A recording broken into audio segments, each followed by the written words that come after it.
देखो मेरा T shirt कितना ढीला हो गया है। ये इतना ढीला कि इसमें मेरे से थोड़ा कम अभी एक कोई और घुस सकता है, इतना ढीला। नमस्कार दोस्तों, आप लोगों का बहुत बहुत स्वागत है। और आज मैंने कोई ब्लॉग नहीं बनाया क्योंकि मैं सारे दिन बहुत परेशान रही, भागती रही, क्योंकि लाडली बहुत बीमार हो गई थी। अचानक से उसको हुआ क्या कि रात अचानक बहुत ज़्यादा हाई फीवर उसको हो गया था और इतना ज़्यादा पसीना कि मैं घबरा गई थी। देख के कि इतना पसीना भी होता है, एकदम जैसे लगता था कि लोटे कई मग्गा पानी उसके ऊपर डाल दिया गया हो। और मैं बहुत ज़्यादा डर गई थी कि उसको क्या हुआ, क्योंकि वो बोल नहीं पाती, तो मुझे बहुत ज़्यादा टेंशन थी कि उसको हुआ क्या और क्यों हुआ। इसके लिए मैं भागती रही डॉक्टर के यहाँ, इस डॉक्टर उस डॉक्टर। और देखो इंसानियत मर सी गई है कहीं कहीं, डॉक्टर को भी मैं क्या बोलूँ। और शायद उसका ऐसा करना क्या किया ये मैं बताती हूँ अभी आपको। पर उसका जैसे मैं डॉक्टर के यहाँ जैसे ही पहुंची, उसने नहीं नहीं मैं नहीं देखूंगा, मैं नहीं देखूंगा, क्योंकि वो बहुत ज़्यादा चिल्ला भी रही थी और रो रही थी। आप सभी को पता है वो जल्दी किसी जगह एडजस्ट नहीं करती, तो मुझे बहुत ज़्यादा दिक्कत हुई थी। और एक तो मैं खुद ही परेशान सी थी कि मैं उसको कुछ भी होता है ना तो मुझे बहुत टेंशन हो जाती कि वो बोल नहीं पाती, तो मुझे लगता है मैं क्या कर दूँ उसके लिए। तो मैं भागती रही इस डॉक्टर उस डॉक्टर, और अंत में मैं गई उसके चाइल्ड साइकाटिस्ट के यहाँ। चूंकि वो शरीर से चाहे जितनी बड़ी हो जाए पर वो मेंटल उसका वो छोटा सा है, तो वो इसीलिए उसको चाइल्ड साइकाटिस्ट के यहाँ जाया जाता है। मैं मजबूरन थक हार के गई, क्योंकि और जगह बहुत भीड़ होती है जहाँ वो बिल्कुल भी एडजस्ट नहीं करती भीड़ में। और चूंकि तबीयत भी खराब थी तो बहुत ज़्यादा उसके साथ ऐसा कुछ किया नहीं जा सकता था कि ज़बरदस्ती तो उसके साथ करना नहीं है, कतई नहीं। तो मैं फिर उसको लेके चाइल्ड साइकाट्रिस्ट गई। और सच बता रही हूँ, मैं बोलते बोलते रो पड़ी डॉक्टर से ही सामने। मैंने बहुत खुद को रोका, बहुत खुद को रोका, पर मैं जल्दी रोती नहीं, पर मेरे आंसू बही है। इवन मैं बोल नहीं पा रही थी, मैं जोर जोर से तो नहीं रो रही थी, ना शोर मचा रही थी, पर मैं बोल नहीं पा रही थी अपने को आंसू पीने के उसमें। फिर कुछ देर के बाद जब नॉर्मल हुई, मैंने डॉक्टर को सारी कंडीशन उसकी बताई कि उसका ऐसा ऐसा है। फिर डॉक्टर ने मुझे बहुत ढांढस बनाया। थैंक यू डॉक्टर, आप हमेशा खुश रहिए, बहुत सारी ब्लेसिंग्स आपके लिए और ईश्वर आपको खूब तरक्की दे। तो वो मुझे इतना अच्छा लगा, बहुत ढांढस बंधाया डॉक्टर ने और कहा कि ये कोई बहुत बड़ी प्रॉब्लम नहीं है, कई बार हो जाता है, इम्यूनिटी उसकी चूंकि कमजोर है। और उसके लिए आप लोगों को पता ही है, मैं इतनी इम्यूनिटी की चीजें आप लोगों को बताती हूँ तो कहाँ से बताती हूँ, मैं उसके लिए हमेशा सर्च करती रहती हूँ ना गूगल पे, और मैं तरह तरह की चीजें उसको देती हूँ, तो पहले से वो बेहतर है। पर आपको भी पता है कि बहुत ठंड में अगर आप स्वेटर नहीं पहनो तो आपकी कितनी भी इम्यूनिटी बढ़िया हो, आपको कुछ ना कुछ प्रॉब्लम हो जाएगी। तो उसके साथ यही होता है, रात में जब वो टॉयलेट के लिए उठती है तो उसको सॉल्व, जैसे मैं खुदा न खास्ता मेरी आंख लगी रह गई और वो गई, तो वो एकदम बस एक पतले टी शर्ट में चली जाती है, उसको ठंड लग गई। तो इसी तरह उसे ठंड लगने से ये प्रॉब्लम हुई थी। और हुआ ये कि उसे लगभग 104-5 डिग्री बुखार, और वो बुखार भी नहीं नापने देती, किस तरह ऐसे जबरदस्ती मैंने ऐसे दबा के उसका किसी तरह उसका बुखार नापा। तो 104 से थोड़ा सा ज्यादा, 105 से थोड़ा कम, बहुत।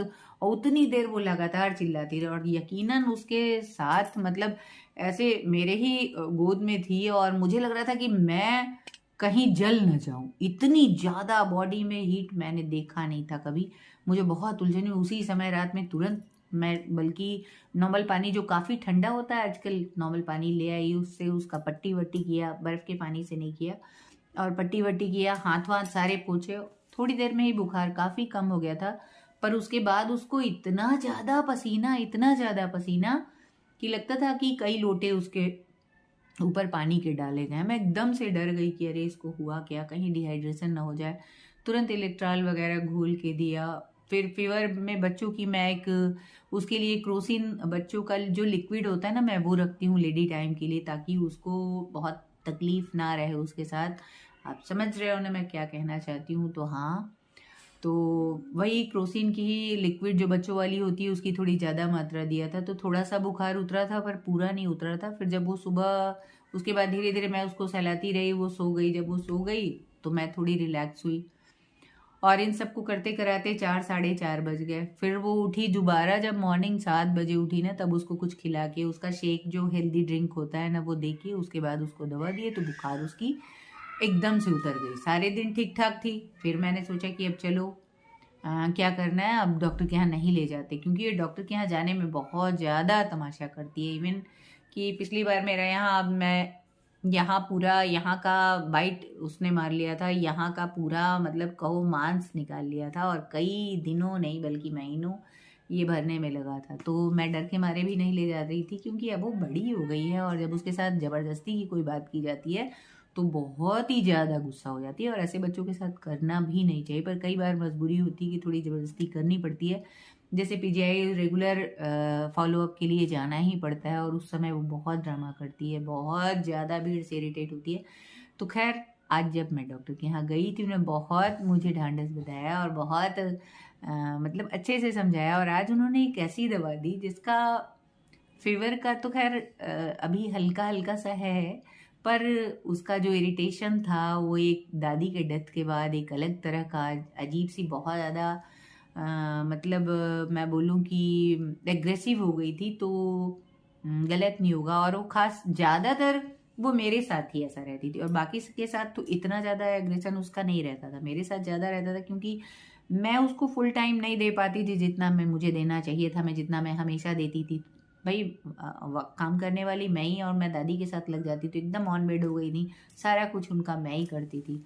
तो बहुत ज़्यादा हस्बैंड जब होते थे तो थोड़ा बहुत हस्बैंड कर लिए, तो वो बहुत ज़्यादा उसका टाइम, फिर आने जाने वाला आपको पता ही है, करना किसी को कुछ नहीं, बस आके भीड़ लगाना, और फिर अब उनके लिए चाय नाश्ता और उनकी व्यवस्था करो, तो ये सब होता है ना, कटसी के नाते आप करोगे, तो टाइम कहाँ है आपके पास। जो टाइम मैं लाडली को देती थी वो दादी को, फिर आने जाने वालों को देने में, वो एकदम से इग्नोरेंस का भाव उसके मन में हो गया कि हाँ मुझको नहीं पूछो। इसकी वजह से वो इतना ज़्यादा भयंकर डिप्रेशन में थी एक बार, जब पिछले कुछ साल, 1 साल पहले, और वो अपने कपड़े जब खोल नहीं पाती थी, मैं जीन के मोटे मोटे टी शर्ट वगैरह पहना देती थी, वो फाड़ देती थी, तो इन्हीं डॉक्टर से वो ठीक हुई थी। तो फिर अचानक मुझे याद आया था आज कि आज जाना चाहिए, तो मुझे बहुत उसका एक ही खुराक में, वो जो उसका एग्रेशन जो है वो करता क्या है, वो दवाई जाके ब्रेन में गुड हार्मोन बनाता है, जिससे वो खुश, आज काफ़ी ज़्यादा खुश है, और एक बार भी एग्रेसिव नहीं हुई। तो मैं बहुत ज़्यादा आज खुश हूँ, और सारे दिन इसके साथ लगी रही, इसीलिए आप लोग के लिए ब्लॉग नहीं बना पाई हेल्थ से रिलेटेड। तो इसीलिए मैंने कहा छोटा सा मैं ये डाल दूँ, जिससे आप लोगों को पता रहे कि मैं थोड़ी बिज़ी हूँ, और कल से मैं ब्लॉग में फिर कल से जैसे देती हूँ वैसे ब्लॉग दूंगी। और तब तक के लिए ढेरों ढेर शुभकामनाएं आने वाले कल रिपब्लिक डे के लिए, और बसंत पंचमी के लिए। माँ विद्या की देवी, बुद्धि की देवी आप लोगों की बुद्धि में विराजमान हो, और आप लोगों को खूब तरक्की दें, अच्छे अच्छे आइडियाज़ दें, अच्छे अच्छे विचार दें, जिससे आप हमेशा स्वस्थ रहो, खुश रहो, सानंद रहो, बहुत वैभवशाली बनो। तो बस मेरी ढेर सारी शुभकामनाएं आप लोगों के साथ। मिलते हैं नेक्स्ट डे एक हेल्थ से रिलेटेड कोई अच्छा सा टॉपिक लेके। कुछ लोगों का आ रहा है अभी फेस ग्लो के लिए और एक्ने के लिए, तो मैं देखती हूँ, इस पर भी मुझे वीडियो बनाना है। और लाडली अभी काफ़ी ठीक है, आप लोग चाहोगे तो मैं उसको दिखा दूँगी, बहुत बहुत अच्छी है। अब एक टाइम के, एक दिन के ही खुराक में बहुत ज़्यादा अच्छी है। मुझे उम्मीद है आगे आने वाले समय में वो बहुत ज़्यादा अच्छी हो जाएगी। ईश्वर की, माँ सरस्वती की कृपा उसे मिले, और हमारी बहुत सारी मंगल कामनाएं उसके साथ हैं। और मैं उम्मीद करती हूँ आप सबकी भी ब्लेसिंग्स, दुआएं उसको मिलेंगी, और इन्हीं और मेरी तरफ से आप सबों को भी बहुत सारी ब्लेसिंग्स और दुआएं, शुभकामनाएं, और इसी गुड विशेस के साथ ब्लॉग का करती हूँ यही एंड, और मिलते हैं नेक्स्ट वीडियो में किसी नई हेल्थ से रिलेटेड जानकारी लेके, है ना।